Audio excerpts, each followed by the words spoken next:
समलैंगिक विवाह मामले पर 18 अप्रैल को होगी अगली सुनवाई।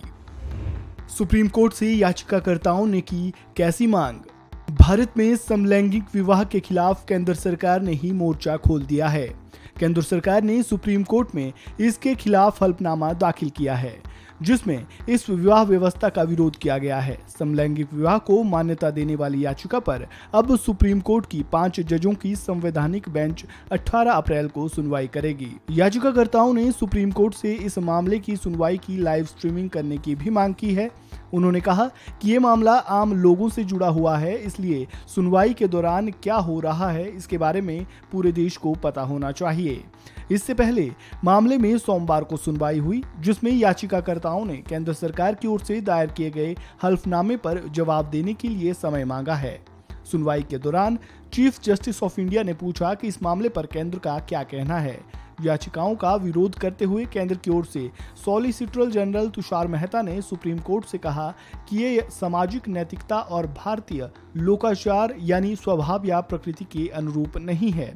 सुनवाई के दौरान एसजी तुषार मेहता ने कहा कि समलैंगिक विवाह के बाद विवाहित जोड़ा एक बच्चे को गोद लेता है तो उस बच्चे की मानसिक अवस्था क्या होगी ये भी समझने की जरूरत है, क्योंकि एक बच्चा महिला को मां के तौर पर और पुरुष को पिता के नजरिए से देखता है। सुप्रीम कोर्ट में सरकार ने जो हल्फनामा दाखिल किया है उसमें साफ साफ कहा गया है कि अगर हम ऐसी व्यवस्था को अनुमति देते हैं तो ये भारत की सामाजिक मान्यताओं और पारिवारिक व्यवस्था के खिलाफ होगा, जिसमें कई तरह के कानूनी पेच भी देखने को मिलेंगे।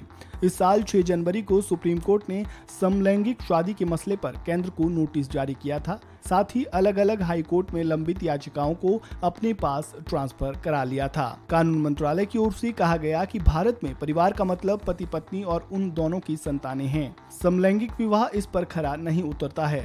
संसद से पारित विवाह कानून और अलग अलग धर्मों की परंपराएं इस तरह की शादी को स्वीकार नहीं करती।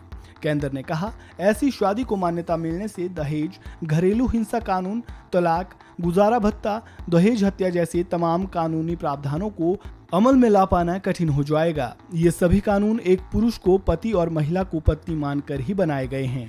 आपको बता दें कि याचिकाकर्ताओं के मुताबिक 2018 में सुप्रीम कोर्ट की संवैधानिक बेंच ने समलैंगिकता को अपराध मानने वाली आईपीसी की धारा 377 के एक हिस्से को रद्द कर दिया था, जिसके बाद से गे सेक्स को अपराध नहीं माना जाता है।